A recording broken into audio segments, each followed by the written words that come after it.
자, 오늘 모든 민족에게 선포하라라고 하는 그런 말씀의 제목으로 함께 은혜를 나누고자 합니다. 우리는 세상이 점점 더 혼란스럽고 악이 번성하는 그런 시대에 살아가고 있습니다. 참 안타깝게도 앞으로 더 나은, 더 좋은 그런 시대가 올 것이라고 이렇게 장담할 수 없는 성경의 예언을 보면은 가면 갈수록 아마도 더 이 세상은 혼란해지게 될 것이고 또 악은 더 번성하게 될 것이다 라고 이렇게 봅니다. 요즘 우리나라를 보면은 다른 건 뭐 잘 몰라도 이 마약이 이게 얼마나 우리가 마약 청정국이라고 했던 그것이 불과 몇 년 되지 않았는데 지금 보면은 여러분 초등학교 6학년 아이들까지도 마약을 접하게 되는 그런 지금 가운데 있답니다. 그러니까 이게 얼마나 심각한가. 우리는 어떻게 보면 지금 우리 지방에서는 뭐 생각도 할 수 없는 그런 것처럼 보이지만 대도시 서울이나 있는 지역은 지금 청소년들, 청년들을 말할 것 같고 이 마약에 대한 이런 부분들 그러므로 인해서 엄청난 그런 지금 죄악이 우리가 생각하는 그 이상으로 확대되어서 관영해져 가고 있다. 마치 노아의 시대와 같은 그런 시대가 계속해서 이루어져 가고 있다. 불과 한 10년 이 사이에 우리가 생각했던 것보다도 훨씬 더 세상은 더 혼탁해져 가고 있고 혼란해져 가고 있습니다. 노아의 시대 때도 보면은 노아가 120년 동안 방주를 하나님의 그 언약을 믿고 방주를 만들었습니다. 방주를 지었습니다. 120년 동안 방주만 지은 것이 아니라 곧 하나님의 심판이 오게 될 것이니까 회개하고 주께로 돌이키라고 얼마나 이야기를 했겠습니까? 복음을 전했습니다. 그럼에도 불구하고 사람들은 오히려 그렇게 이야기하는 노아를 정신이 없는 사람처럼 미친 사람처럼 취급을 하면서 조롱하고 노아가 선포한 그 복음을 받아들이지 않았습니다. 오늘 지금 이 시대를 보면은 그렇습니다. 정말로 이 복음이 얼마나 미련하게 보이고 사람들에게 예수를 믿고 지금 천국 간다라고 하는 이 복음, 예수 믿고 구원받는다라고 하는 이 복음이 얼마나 지금 세상 사람들 가운데서 미련하고 있었던 것처럼 조롱을 받을 수밖에 없는 그런 것처럼 보이는 그런 시대가 지금 되어져 있지 않습니까? 이전에도 물론 그렇지만은 지금 한 10년, 불과 10년, 20년 전에 비하면은 이건 정말로 비교할 수 없습니다. 요즘 목회자들이 모였을 때에 그런 이야기를 들어합니다. 우리가 코로나 한 3년, 4년을 이렇게 지나면서 얼마나 힘들었는가, 코로나. 그것을 생각하는데 실제적으로 보면은 이게 영적으로 교회 안에서 이 코로나로 인해서 얼마나 큰 타격이 주어지게 됐는가. 특히 작은 교회들을 숫자가 적게 모이는 교회들에게 있어서는 심각한 그런 타격이 지금 오고 있습니다.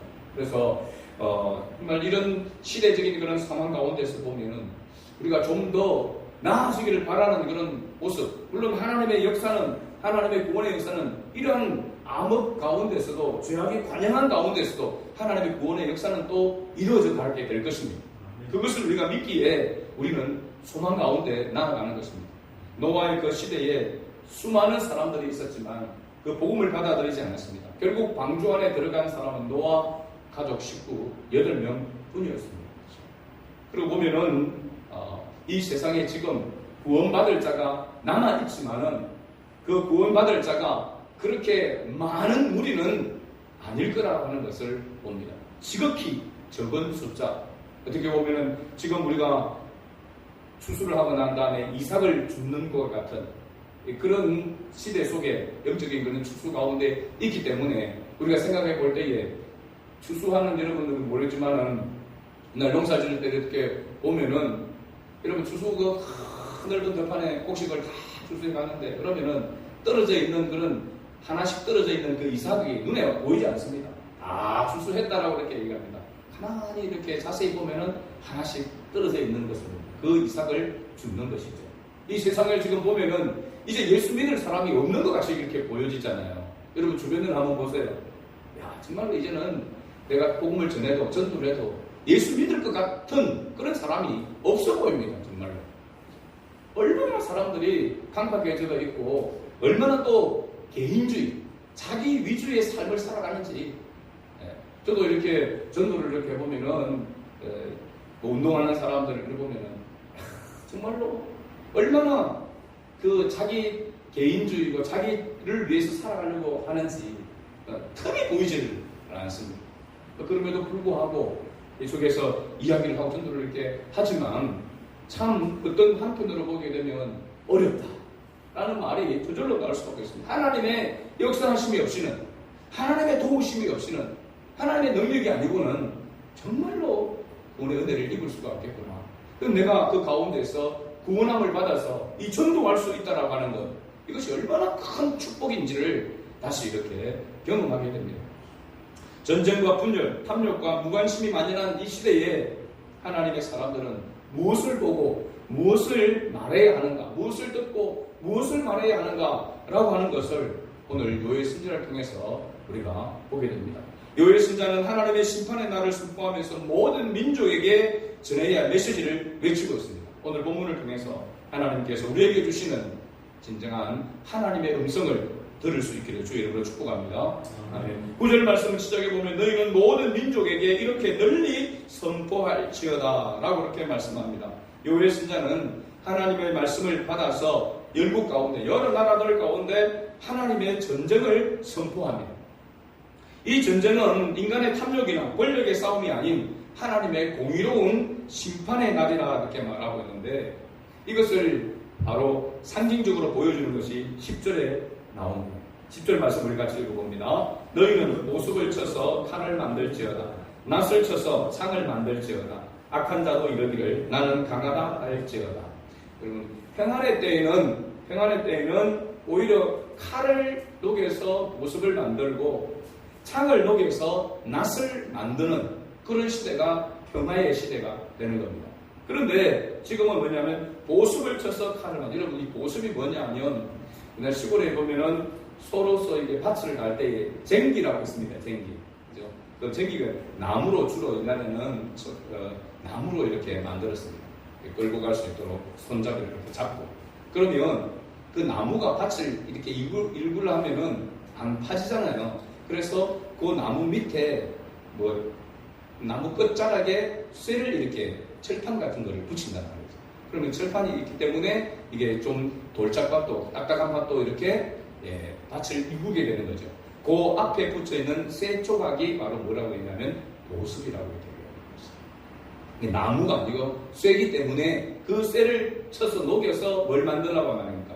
칼을 만들라고 얘기합니다. 낫은 우리가 잘 알죠. 낫을 녹여서 창을 만들죠. 그럼 평안의 시대가 끝나고 어떤 시대? 전쟁의 시대가 도래한다라고 이렇게 말하고 있는데, 이 전쟁은 바로 하나님께서 심판을 위하여 사용하는 도구다라고 하는 것을 말해주고 있는 것입니다. 그래서 인간이 만든 평화가 무너지고 하나님의 심판이 다가오고 있다라고 하는 그 강력한 상징적인 바로 표현이 보석을 쳐서 칼을 만들고 낫을 쳐서 창을 만들라라고 하는 표현입니다. 하나님께서는 이 열방을 여호사밧 골짜기로 모으시겠다라고 이렇게 말씀하고 있습니다. 12절 우리 다시 읽어볼까요? 민족들은 일어나서 여호사밧 골짜기로 올라올지어다. 내가 거기에 앉아서 사면의 민족들을 다 심판하리로다. 아멘. 이스라엘의 지형을 보게 되시면 지도를 보면 여호사밧 골짜기라고 하는 명칭 자체가 없습니다. 여호사밧이라고 하는 명칭이 없어요. 보면은 뭐 여러 골짜기들이 이렇게 있지만은 아무리 봐도 여호사밧 골짜기는 없습니다. 그러니까 여호사밧 골짜기라고 하는 것은 상징적인 의미를 가지고 있다는 거죠. 단어 자체가 여호사밧의 말은 두 단어의 합성어인데 여호와라고 하는 말과 사밧드라고 하는 단어의 합성어입니다. 그럼 여호와는 우리가 알잖아요. 그죠? 하나님을 알고 있고, 사밧드라고 하는 뜻이 뭐냐? 심판입니다. 심판. 우리가 읽었던 말씀 14절 말씀에 보면 나는 사람이 많음이요. 무엇의 골짜기라고 말합니까? 심판의 골짜기에 사람이 많음이요. 심판의 골짜기에 여호와 날이 가까우미로다. 그러니까 이 심판의 골짜기가 곧 앞에서 이야기하고 있는 여호사밧 골짜기를 말하고 있는 것입니다. 그러니까 이것은 어떤 특정한 지형이라기보다는 심판의 장소를 바로 상징적으로 말해주는 그런 표현이다라고 이렇게 이야기하고 있는 것이죠. 그래서 하나님께서 반드시 심판을 하게 된다. 죄악이 관영하게 되어질 때에 하나님의 그 죄악에 참으시는 그 임객점이 이제는 딱 이르게 되어지면은 하나님이 심판하게 되는데, 그 심판의 도구로 하나님이 주로 뭘 사용하시느냐? 전쟁을 사용하신다는 사실입니다. 그래서 전쟁은 누구에게 속한 것이라고 성경이 말씀합니까? 하나님께 속한 것이다. 그럼 전쟁은 하나님이 일으켜가지고 전쟁을 자꾸 일으키기를 하나님 원하시는 그런 의미가 아니라, 바로 하나님은 심판하시는 분이시다 라고 하는 것이, 전쟁은 하나님께 속했다라고 하는 그런 의미 속에 있는 것입니다. 여호와의 심판이 임할 것이라는 경고의 외침인데, 이러한 심판이 임할 수밖에 없는 이유가 있습니다. 그 말씀이 바로 오늘 13절과 14절에 있습니다. 특별히 13절 말씀 우리가 같이 봅니다. 너희는 낯을 쓰라. 곡식이 익었도다. 와서 밟을지어다. 포도주 틀이 가득히 차고 포도주 독이 넘치니 그들의 악이 크미로다. 예수님께서, 하나님께서 이 심판, 하나님의 심판을 무엇의 이미지로 표현하고 있냐면 농사로 그 이미지를 이야기를 하고 있습니다. 하나님의 심판. 그래서 곡식이 충분히 가득히 찬다라고 하는 이 표현을 바로 추수 때가 되었다라고 하는 그런 의미잖아요. 그죠? 추수 때가 되었다. 그러면 우리가 곡식이 풍성하게 여기에서 추수한다라고 하는 그런 좋은 의미인데, 실제로 보면 여기에 곡식이 아니라 무엇이 가득히 충분히 찼다는 겁니까? 악이 가득히 관영했다는 것입니다. 차고 이제 넘치게 될 그러한 상황에 이르렀다라고 이렇게 말하고 있는 것이죠. 그래서 마치 소돔과 고모라가 멸망을 당하게 될 때에, 하나님의 심판을 받게 될 때의 모습이 바로 뭐냐면 죄악의 관영입니다. 죄악이 차고 이제 넘쳐나려고 하는, 폭발하려고 하는 그 시점 가운데 있었다라고 하는 것을 알 수가 있습니다. 그래서 하나님께서 소돔과 고모라를 무엇과 무엇으로 멸망을 시켰습니까? 불과 유황으로 멸망을 시켰습니다. 그래서 지금 사해라고 하는 죽음의 바다, 소금의 죽음의 바다라고, 식물이 살아갈 수 없는 그 바다, 거기가 바로 소돔과 고모라 하나님께서 심판한 그러한 장소로 이렇게 알려져 있습니다. 이 소돔과 고모라가 멸망하게 되는 것을 보면 의인이 몇 명이 없어서 멸망하게 되었습니까? 의인 10명이 없어 멸망을 당하게 되었습니다. 하나님 심판을 받게 되었다라고 하는 것을 알 수가 있습니다. 지금 우리 나라를 보더라도, 또 세계를 이렇게 보더라도 정말로 죄악이 관영해져 가고 있는 것을 봅니다. 이 남미도 마찬가지고요. 그러면 물론 남미 우리가 잘 알고 있지만은, 남미에도 지금 그 쪽에 모든 것들이 다 어떻게 보면은 무엇으로 이렇게 전쟁과 이런 어려움들이 확대되어져 가고 있는가?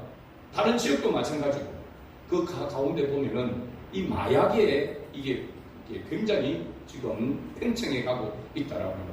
그러니까 우리가 그냥 정신으로 살아가면서 죄를 짓으면은 그래도 가끔 이성적인 그런 모습으로 판단을 하게 되어지고, 그죠? 그래서 죄에서 이렇게 돌이키기도 하고 하는데, 마약에 빠지게 되어지면 그 마약에서 헤어날 수가 없다는 겁니다. 한번 그 마약에 자기가 의도했던 그러니까 여러분, 우리 아이들도, 자녀들도 교육을 해야 되는 거죠. 그죠? 모르는 사람이 주는 그런 음료수나 그런 것들을 함부로 마시면 안 된다. 요즘은 그렇게 약 타가지고 마시고 하는 그런 것들이 아무 그렇게 없이 그렇게 해서 아는 사람도 요즘은 믿지 못할 그런 시대가 되어 있습니다. 그래서 그게 한번 자기가 원하지 않는 가운데서도 맛을 보게 되어지면 그걸 찾게 된다는 거예요. 그러다가 빠지게 되어지면 헤어나올 수가 없는 거죠. 그럼 그게 자기만 그렇게 하고 끝나느냐? 다른 사람에게. 그래서 죄악이 이게 폭발하듯이 지금 그런 이 마약으로 말미암아 비롯되어지는 그런 죄악들이 무엇으로 연결됩니까? 음란한 것으로 연결되어지게 되어지고, 폭력으로 연결되어지고, 가정의 파탄이 일어나게 되어지고, 그 사회가 무너지게 되는 거죠. 무질서하게 되는 거죠. 이런 죄악이 실제로 보면은 소돔과 고모라가 멸망할 당시에도 보면은 그 죄악이 관영하는 것 가운데서 나타나는 모습이 바로 뭐냐면 동성이에요. 동성애였습니다. 지금 우리나라도 옛날에 뭐 동성애 가면 말하는 것 자체도 이 단어 자체를 사용하는 것 자체도 그렇게 됐는데 불과 몇 년 사이에 지금 동성 결혼을 이야기하고 있고 지금 뭐 정말로 우리가 생각하는 이상으로 많은 게 빨리 확대해 가고 있는 그런 모습을 봅니다. 이런 모습들을 우리가 바라볼 때에 조금이라도 좀 더 천천히 죄악이 더 관영해 가게 될 것이지만 천천히 죄악이 진행될 수 있도록 우리가 기도하고 우리의 자녀들, 우리가 먼저 깨어 있어야만 된다라고 하는 것을 알 수 있습니다. 하나님은 반드시 이 죄악이 관영하게 되어지고 하나님의 임계점이 차게 되어지게 되면은 반드시 하나님은 심판하신다라고 하는 것을 분명하게 말씀해 주고 있습니다. 그래서 오늘 죄악에 대한 하나님의 인내가 끝나고 이제 공의로운 심판이 내려지는 때가 되었다라고 이렇게 말하고 있는 것입니다. 그리고 이 심판의 골짜기에 무리가 많도다라고 이렇게 표현합니다. 하나님의 심판을 받을 민족들이 그만큼 많다는 겁니다. 단지 이스라엘 주변의 나라들뿐만 아니라 온 세상 민족들이 바로 심판의 대상이라는 관점에서 하나님의 심판이 이 보편성과 또 전능하신 하나님의 그 주권을 드러내고 있다는 것입니다. 여러분, 이 세상에서 가장 큰 죄가 무엇일까요? 가장 악한 죄가 뭘까요? 연쇄살인마. 치를 들게 하고 모든 사람들을 공포에 들게 하는 연쇄살인마. 그 다음에 인신매매. 사람을 팔고 장기를 그래서 팔는 이런 아주 악독한 천인공노할 만한 그러한 죄악을 저지른 사람들. 이런 죄악들이 나타날 때 사람들 막 초조해 될 정도로 그렇게 이야기합니다. 그러나 그리스도인들이 우리가 생각할 때 우리가 생각하는 가장 큰 죄악은 바로 하나님을 모르는 죄입니다. 하나님을 모르는 죄가 천인공노할 이런 죄보다도 하나님 앞에서는 더 큰 죄악이라고 하는 사실입니다. 또 나아가서 하나님을 믿지 않는 죄, 하나님을 믿지 않는 하나님에 대하여 들었음에도 불구하고 믿지 않는 죄입니다. 하나님을 모르는 것도 가장 제일 큰 죄인데 하나님에 대하여 듣고도 믿지 않는 죄야. 그래서 전혀 복음을 듣지 못한 그런 사람들이 심판의 대상 속에도 같이 포함된다라고 하는 것은 무슨 죄이기 때문에? 하나님을 모르는 죄이기 때문에. 왜 하나님은 그러면 하나님의 복음을 듣지도 못하고 하나님에 대하여 알지도 못한 그 사람들을 하나님이 심판하시는가? 왜 그렇게 하는가? 우리가 왜 그런 부분에 대해서 이해가 되지 않잖아요. 하나님은 공의로우신 분이고 하나님은 사랑의 하나님이신데 복음을 듣지 못한 사람이 왜 심판을 받게 되는가? 이럴 수가 있느냐? 이런 생각을 하게 됩니다. 그런데 생각을 바꾸게 되면 하나님은 우리가 예수를 믿게 되었다라고 하는, 예수 믿는 우리가 하나님의 자녀가 되어졌다라고 하는 것, 우리가 선택을 받아서 하나님의 자녀가 되었다라는 것이 얼마나 큰 은혜인가라고 하는 것을 하나님은 깨닫기를 원하는 것인 겁니다. 그런 사람들을 보면서 우리가 복음을 듣고 예수를 구원의 주님으로 영접하여 하나님의 자녀가 되었다는 것, 하나님의 선택을 받았다라고 하는 것이 얼마나 큰 은혜인가, 복인가라고 하는 것을 우리로 하여금 깨닫게 하기를 원하는 겁니다. 그래서 하나님께서 이스라엘 백성들을 통하여 너희는 외칠지어다. 열방을 향하여 외칠지어다. 하나님의 심판이 다가오고 있다고 외칠지어라고 말하고 있습니다. 그러니까 우리에게 하나님께서 이러한 축복을, 이러한 복을, 하나님의 자녀가 되는 이 복을 주심과 동시에 뭐를 준 겁니까? 책임과 의무를 주신 것입니다. 그 책임과 의무를 다른 표현을 하면 사명인 것입니다. 사명. 하나님의 이 은혜를 깨달은 사람, 이 은혜를 받은 사람에게 하나님께서 책임과 의무, 즉 사명을 주신 것입니다. 수많은 민족들이 하나님의 심판의 대상이 되는 것은 그들이 이스라엘 백성들보다 더 큰 죄를 지었기 때문이 아닙니다. 그래서 우리가 착각할 때가 있습니다. 우리가 하나님의 자녀가 되고 영원한 생명을 얻는 구원을 받은 것이 우리의 어떤 공로나 착함이나 의가 있기 때문이라 생각하는 이 착각입니다. 전적으로 불가항력적 은혜라고 이야기합니다. 우리가 구원을 받은 것은, 우리가 은혜를 받은 것은 불가항력적 은혜. 한번 따라합시다. 불가항력적 은혜. 이게 뭐냐면 우리가 거부하고 우리가 받아들이지 않으려고 해도 죽은 것입니다. 우리의 의지와 전혀 상관없이 하나님의 의지로 그러니까 하나님의 조건 없는 사랑, 우리가 거부할 수 없는 하나님의 조건 없는 그 사랑으로 그냥 우리를 하나님이 뭐 하신 겁니까? 택한 것입니다. 여러분, 우리가 신앙생활하는 가운데서 이 은혜가 우리 개혁주의, 우리 칼빈주의라고 얘기하는 이 교리 속에 있는데 이 가치를 사실 잘 모릅니다. 잊어버릴 때가 있어요.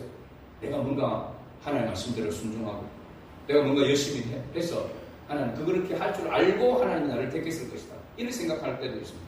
천만의 말씀입니다. 하나님 우리를 일방적으로 선택해 주신 것입니다. 제가 오늘 주일학교에도 말씀을 드렸지만 요즘 하나님의 뜻이 뭔지는 잘 모르지만 제가 느끼기에는 하나님이 우리에게 더 이전보다도 더 강렬한 복음 전도에 대해서 말씀하시는 것 같습니다. 우리가 하나님의 자녀가 되는 것이 우리가 부모를 통해서 태어난 것과 같은 원리입니다. 제가 얘기했잖아요. 주일학교 아이들 있잖아요. 우리의 자녀가 태어날 때 자녀의 의지로 태어납니까? 부모의 의지로 태어납니까? 자녀의 의지로 태어나는 것 같으면 그래요. 여러분, 우리 집안에 태어나겠습니까? 자녀의 의지로 태어난다면, 그죠? 정말로 삼성 이건희 집에 태어난다든지 정말로 좋은 그런 가문에 또 그런 집에 정말 저도 그렇게 한번 태어나보고 싶습니다. 돈 걱정 안 하고 막 살아갈 수 있는 그런, 그죠? 우리의 그러나 의지와 내 생각과 내 뜻과 상관없이 우리가 태어난 거잖아요. 그러면 이 관계가, 부모와 자식 간의 이 관계가 다른 어떤 것으로도 이게 깨어질 수 있습니까? 없습니까? 우리가 이것을 철륜이라 이야기하잖아요. 부모와 자식의 관계를 철륜이라고 이야기해요. 하나님이 하늘을 맺어준 인연인 것이죠. 그죠? 그럼 자녀가 아무리 못나고 아무리 애를 먹여도 내 자식임을 거부할 수 없는 거죠. 그죠? 끊을 수가 없단 말이죠. 법적으로 이렇게 해가지고 안 본다 해서 그렇게 모르지만, 그러나 진정한 그 관계는 끊어질 수가 없는 것입니다. 맞습니까, 여러분? 하나님이 우리를 택한 것도 마찬가지입니다.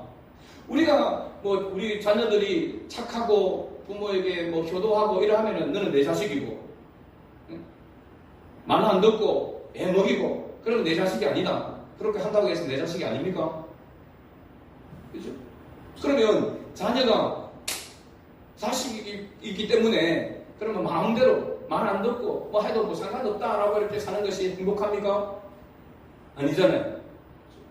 우리가 하나님의 자녀가 되어졌는데, 하나님의 자녀가 되어져서 여러분 이제 예배를 안 드려도, 딱 속된 말로 극단적으로 이야기하면 예배 안 드려도, 교회 안 나와도 여러분 하나님의 자녀라고 한다면 구원받을 수 있습니까? 없습니까? 예? 강집사님, 예배 안 드리고 교회 안 나오고, 예? 그래 해도 내가 하나님의 자녀라고 하면 구원받을 수 있습니까? 없습니까? 양심의 끓입니까? 하나님의 자녀임은 부인할 수가 없는 겁니다. 끊어지지가 않습니다. 제가 얘기했잖아요. 구원은 하나님이 우리 손을 잡고 계신 겁니다. 하나님이 우리 손을 잡아주신 거예요. 내가 놓아도 하나님 잡고 계신다니까요. 이게 하나님이 우리에게 베푸신 구원이단 말이죠. 그죠? 그러면 우리가 하나님의 말씀에 순종하지 않고 봉사하고 헌신하지 않는다고 해가지고 그럼 하나님의 자녀에서 떨어지느냐? 아닙니다. 그렇게 될까 생각을 하지만, 마음을 가지지만 그렇지 않아요. 그런데 왜 우리가 주일날 꼬박꼬박 가서 예배드리고, 왜 우리가 하나님의 말씀대로 살아가려고 나름대로 발버둥치고 하나님 뜻대로 살아가지 못하면 끄리낌을 받게 되어지고 때로는 회개하고 이렇게 합니까? 다시 주님과의 관계를 바르게 합니까? 그렇게 해야, 하나님과의 관계가 바르게 되어야 하나님의 은혜 속에서 기뻐할 수 있기 때문에 그렇습니다. 마찬가지잖아요. 부모와 자식 관계가 좋아야 어떻게 됩니까? 행복함을 느끼게 되잖아요. 내 부모와 자식 간이 싸우고 내가 그렇게 보지 말자 원수다 생각하고 그렇게 되면 행복이 없잖아요. 그래서 자녀가 처리되게 되면 나를 낳아주신 부모 감사하게 생각해서 하게 됩니까? 공경하게 되어지고 섬기게 되잖아요. 그렇게 함으로써 자녀는 뭐합니까? 행복한 거거든요. 용돈을 드리고 섬기고 이렇게 하면서 자녀는 행복하게 됩니다. 자녀의 도리를 하게 되는 거죠. 우리가 하나님의 말씀에 순종하면서 복음을 전하고 힘든 가운데서도 그렇게 하나님이 기뻐하시는 그 일을 하는 것은, 그렇게 해야 하는 것은, 그 일을 하는 누가 기뻐하십니까? 하나님이 기뻐하시고 그 일을 함으로써 내가 하나님의 자녀라고 하는 것을 더 확신하게 되어지게 되고, 그죠? 그에 대해서 감사하게 되어진다는 말이죠. 그렇기 때문에 하나님께서 우리에게 말씀하고 있는 것입니다. 우리에게 사명을 말하고 있는 것입니다. 나아가서 복음을 증거하라. 그래서 오늘 요엘 선지자를 통해서 너희는 이것을 모든 민족에게 선포할지어다 라고 이렇게 말하고 있습니다. 지금 너희가 죄에서 돌이키지 아니하면 하나님의 심판이 임하게 될 것이다. 그 심판이 지금 임박했다 라고 복음의 나팔을, 경고의 나팔을 부르라고 이렇게 이야기하고 있습니다. 우리에게도 마찬가지입니다. 제가 앞에서 이야기했지만 누가 구원을 받아야 할지를 우리가 안다면 핀셋으로 찍듯이 그 사람을 집중적으로 공격해서 전도를 할 텐데, 누가 예수 믿을지, 누가 구원받은 하나님의 백성인지 택한 백성인지 모른단 말이죠. 모릅니다. 그렇기 때문에 하나님께서 우리로 하여금 전하라고 이야기합니다. 그러고 보면 하나님이 우리를 애먹이려고, 그죠? 가르쳐주면 되지. 너 저 사람, 또 내가 구원 택한 자다, 저 사람인데 전도해라 하면은 그만 그 사람만 계속해서 집중하면 되는데, 집중해가지고 했는데 예수를 안 믿나 10년, 20년 지나도 그러니까 아닌 것 같아요. 그러니까 이제 우리가 실망을 하게 되잖아요. 근데 하나님께서 그렇게 지정해 주시면 좋은데, 지정생존가처럼 지정해 주면 좋은데 지정을 안 해주셨단 말이죠. 왜 지정을 안 해주시고 많은 사람들에게 전하라고 하실까요? 때를 얻든지 못 얻든지 전하라고 하잖아요. 때를 얻든지 못 얻든지 복음을 전하라고 이야기하거든요. 그게 우리가 이 세상을 살아가는 목적이단 말이죠. 그죠? 왜 그렇게 했을까요? 저는 곰곰이 생각을 해봤습니다. 하나님 누가 예수 믿을지 가르쳐 주시면 집중해서 이렇게 하면 효과가 있지 않겠습니까? 더. 근데 왜 누가 예수 믿을지 알 수 없는 가운데서 자꾸 복음을 전하라고 하십니까? 그런 생각이 들 때가 있습니까? 없습니까? 생각도 안 해봤습니까, 여러분? 왜 그렇게 하시는가? 보면 그것은 하나님이 택한 백성을 구원하시기를 기뻐하시는 그 목적도 첫 번째 있지만 두 번째 목적이 뭐냐면 우리로 하여금 우리가 받은 구원의 은혜를 감사하도록 하기 위함. 우리가 받은 이 구원의 은혜가 얼마나 크고 귀한지를 우리로 하여금 전도를 통하여서 깨닫도록 하기 위함. 그래서 사람들을 향하여 복음의 나팔을, 경고의 나팔을 부는 그것을 우리로 하여금 하나님께서 주신 명령이지만 그 명령을 수행할 때에 하나님은 우리가 받은 이 구원의 은혜가 얼마나 큰가라고 하는 것을 깨닫도록 하기 위함이 여기에 있다 말이죠. 저와 여러분들이 받은 이 구원의 은혜, 이것이 얼마나 귀하고 큰지를 더 깊이 깨닫는 은혜가 있기를 원합니다. 그건 바로 우리가 불어야 될 경고의 나팔, 복음의 나팔을 불 때에 가능한 것입니다. 오늘 저와 여러분들이 하나님께 주신 이 책임과 의무, 이 사명을 제대로 감당하고 있는가? 저는 이런 생각이 들었습니다. 우리가 잘 아는 요나의 이야기가 있지 않습니까? 하나님께서 니느웨 백성들을 구원하기 원하고 거기에 구원받을 자가 많은데 그리로 가서 복음을 전하라고 했는데 이 요나는 다시스로 내려 도망을 갔습니다. 그래서 물고기 뱃속에 들어가고 결국은 거기서 투약을 해서 회개하고 나와서 니느웨로 가서 복음을 전합니다. 니느웨에 가서 그야말로 들으면 듣고 말로 말하라고 이렇게 복음을 전하듯이 그렇게 했는데도 불구하고 니느웨 백성들이 왕으로부터 짐승들까지 회개하고 돌이키게 됩니다. 하나님께서 그 구원하는 그 모습을 보고 하나님 이 이방인들, 이 족속들도 하나님께서 구원하신다면서 낙심을 하게 되는 그런 모습을 봅니다. 저는 사람들도, 저는 민족도 하나님께서 구원하십니까? 라고 하는 거죠. 하나님께서 내 백성이 많다라고 이렇게 이야기하는 거죠. 오늘 우리가 전해야 될 그 사람이 저 사람 예수 안 믿어도 될 것 같다. 그런 사람들도 있습니다, 사실. 그냥 저렇게 살다가 지옥이나 가고 그런 사람들도 있습니다. 그러나 하나님 보시기에는 죄가 있는 사람, 안 될 것 같은 사람이 되는 역사가 더 많습니다. 의롭게 산다 하고 윤리와 도덕적으로 흠이 없이 살아가려고 하는 그런 사람들한테는 오히려 복음이 잘 안 들어갑니다. 자기가 죄인이라고 하는 것을 알고 자기가 죄인이라는 것을 거부할 수 없는 그런 사람들에게 오히려 복음의 문이 더 열릴 경우가 많습니다. 그렇기 때문에 우리가 복음을 증거할 때에 우리의 생각을 가지고 복음을 전하면서는 안 되고 하나님의 복음의 그 능력을 믿고 복음을 전해야 되는 것입니다.